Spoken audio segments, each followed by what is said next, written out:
आज हम बात करेंगे एक ऐसे स्टूडेंट के बारे में जिनका आरएएस में सिलेक्शन जो है वो नहीं हो पाया था। जब पहली बार जब रिज़ल्ट आता है तो उसके बाद क्या होता है कि आरपीएससी की एक गलती के कारण जो है उस कैंडिडेट का सिलेक्शन जो है वो नहीं हो पाता है।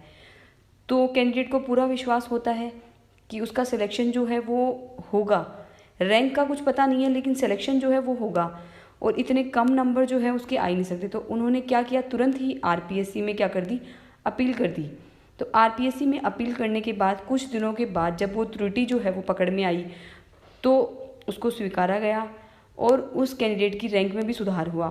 तो जानते हैं फुल इन्फॉर्मेशन इस वीडियो में।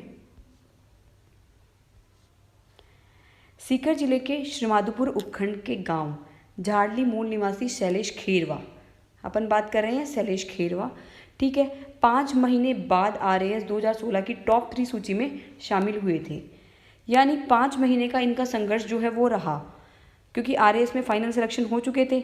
और शैलेश खेरवा जी जो हैं उनको बाद में जब इन्होंने संघर्ष किया तो इनको जो है टॉप 3 में रैंक मिली थी। यानी इनकी रैंक जो थी वो 2A थी, क्योंकि सेकंड रैंक तो पहले किसी को दी जा चुकी थी और बाद में जब हुई तो इनको भी सेकंड रैंक जो है वो दी गई थी। यानी सेकंड रैंक पर 2 बंदे रहे आरएएस 2016 में।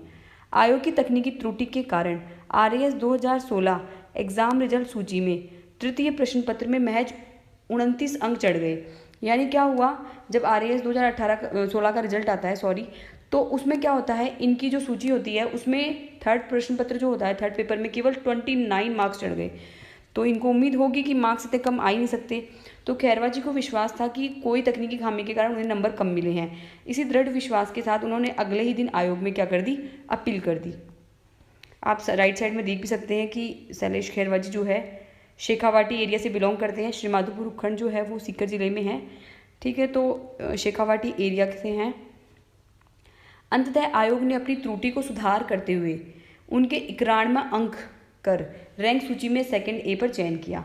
यानी 29 जो है उनको अंक दिए गए थे, और बाद में जब उन्होंने अपील करी तो उसके बाद इनके अंक जो है थर्ड पेपर में 91 हो गए। आप देख सकते हैं कितना बड़ा डिफरेंस है ये।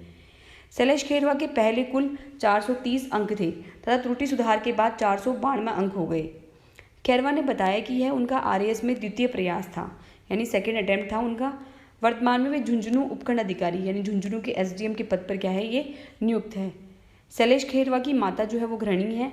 पिता डॉक्टर बंशीधर खेरवा वरिष्ठ पशु चिकित्सा अधिकारी के पद पर प्रथम श्रेणी पशु चिकित्सालय श्रीमाधोपुर में क्या है कार्यरत है। तो इस तरह से जो है इनका संघर्ष रहा। तो मैं आपसे यही कहना चाहूँगी कि अभी 2018 का जो है वो रिज़ल्ट आया है। अगर किसी भी कैंडिडेट को ये लगता है कि उसके मार्क्स जो हैं बहुत ही कम दिए गए हैं, यानी ऐसी कुछ सिचुएशन अराइज हुई है, तो प्लीज़ वो आयोग में अपील करें, ठीक है। रीटोटलिंग में क्या होता है, बहुत कम चांसेस होते हैं कि नंबर जो है वो बढ़ पाएँ, बहुत ही कम चांसेस होते हैं। तो आप और भी तरीके होते हैं अपील करने के, तो अपील करके जो है अपने मार्क्स जो है वो बढ़ा सकते हैं। अगर आपको लगता है तो कि आपको बहुत ही कम मार्क्स दिए गए हैं तो आप अपील कर सकते हैं। तो इसमें आप देख सकते हैं आपकी रैंकिंग में इम्प्रूवमेंट हो सकता है कि किसी आयोग की कोई त्रुटि के कारण जो है आपका सिलेक्शन नहीं हो पाया हो और आप एक अच्छे मतलब पद पर जो अच्छा पद है जो आपको हाथ से निकल गया हो। तो आपसे रिक्वेस्ट यही है कि आप जो है वो आयोग में अपील ज़रूर करें। Thank you for watching this video. Latest update के लिए आप हमारे टेलीग्राम चैनल को और इंस्टाग्राम चैनल को भी फॉलो कीजिए।